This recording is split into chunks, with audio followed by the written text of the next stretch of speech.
Hey guys, welcome to the channel. My name's Chris. Thanks for joining me. With the addition of a track saw in this shop, finally, I fought it for years. I thought everybody should be able to cut a straight line, but it's not that easy, really. Track saws are amazing.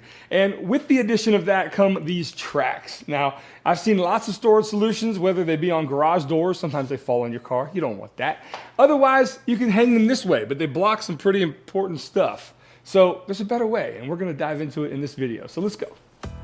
And just like that, right off the bat, I'm gonna show you exactly what I made.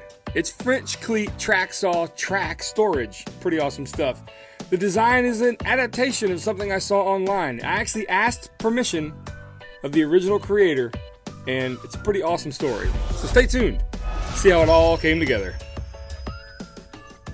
Okay, before we dive into this video, I'm gonna just kind of get something off my chest. Taking products to market is a little bit stressful only because you worry about if you're copying someone else's design, which you know if you are, and you know who you are if you do that. I, for one, try to steer clear. And this is the first time I've ever put anything out that I saw online that is somewhat similar. And I'm gonna tell you a story about how I basically got permission. All right, here we go. A customer reached out and said, I need track saw track storage. Do you take custom orders?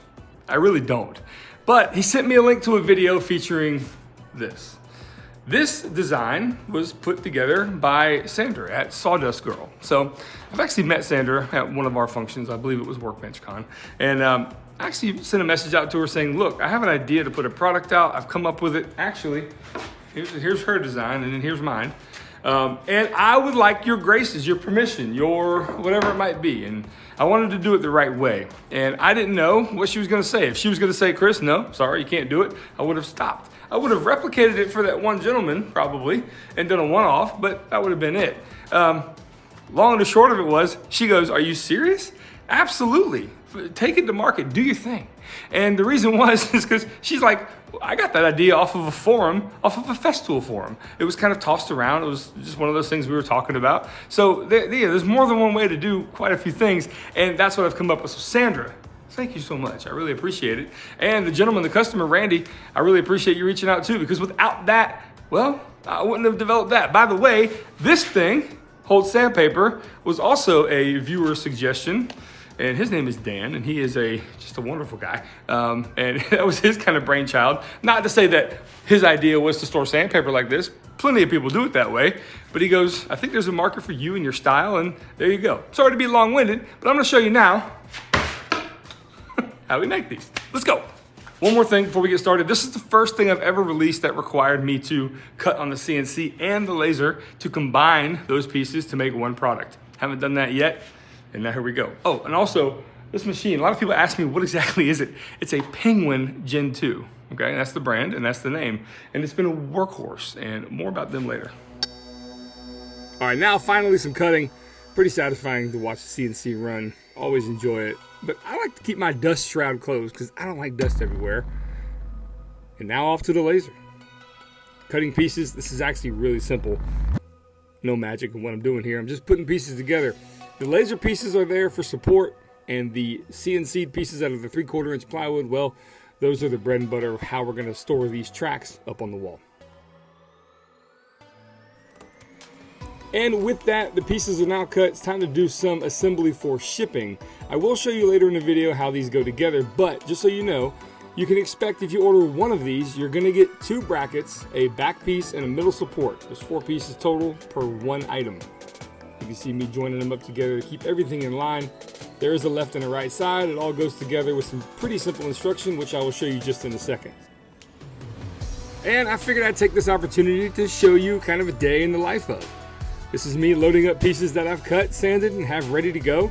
And we're doing the short trip down the paver pathway over to the freestanding office that we finished up earlier this year. I truly am a one-man shop here. From content creation to product making, it's actually been one of the more rewarding things I've ever gone through. And thank you guys so much for the support. I can't really thank you enough. I really do feel like I have the best audience in the world, and you have my gratitude. You know what? It's been a while since I've done this, but I gotta give a nod to Penguin CNC. This machine was given to me in their introduction to bring products to the US. And it's it's basically been the bread and butter of my livelihood. It's been the workhorse of the shop for the better part of a year or so, and it hasn't missed a beat. Okay, so I'm gonna tell you guys, if you're ever interested in these kind of things, I'm gonna put links down below for them. They've got smaller machines as well that are really powerful. I'm gonna show you, here's a video of my tool holder being cut out on one of their smaller machines. They're down below. They're called the Blue. Basically, Blue, Gentoo, Emperor, King. There's a bunch of names of penguins, depending on the size of the machine. So, you know what? Look at them. Check them out. They're really cool. And this thing has been the backbone for what we do forever. And I just can't say enough about it. So, all right, moving on. And as promised, here are some instructions to put this thing together. You're going to get all 4 pieces, and you need to be mindful that you want those little mortises facing inward. You're basically going to use glue or CA glue. I like CA glue. It's just a preference of mine, a few brads as well. Keep it all together, and you're basically gonna build a box. Put the small support in those 2 mortises, tack the back on, and you're good to go. It really is that simple. So here's what you can expect from a finished product once assembled.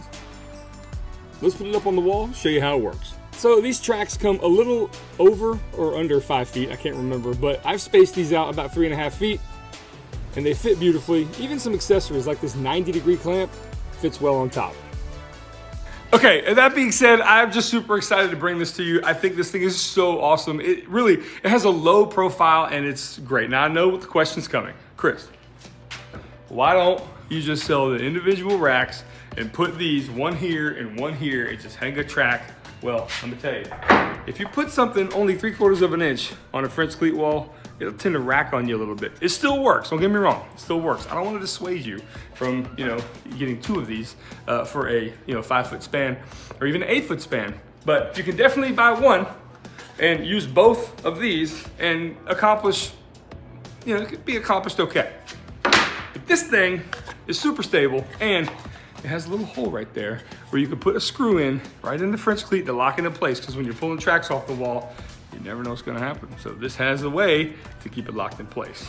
All right, everything's down below. Thanks for joining me for this one. Thank you, Sandra. Thank you, Randy, the guy that suggested it. And here we go. This is just the next thing in the foray of what we're doing. And I hope you guys get some value out of it. Thanks for watching. See you later.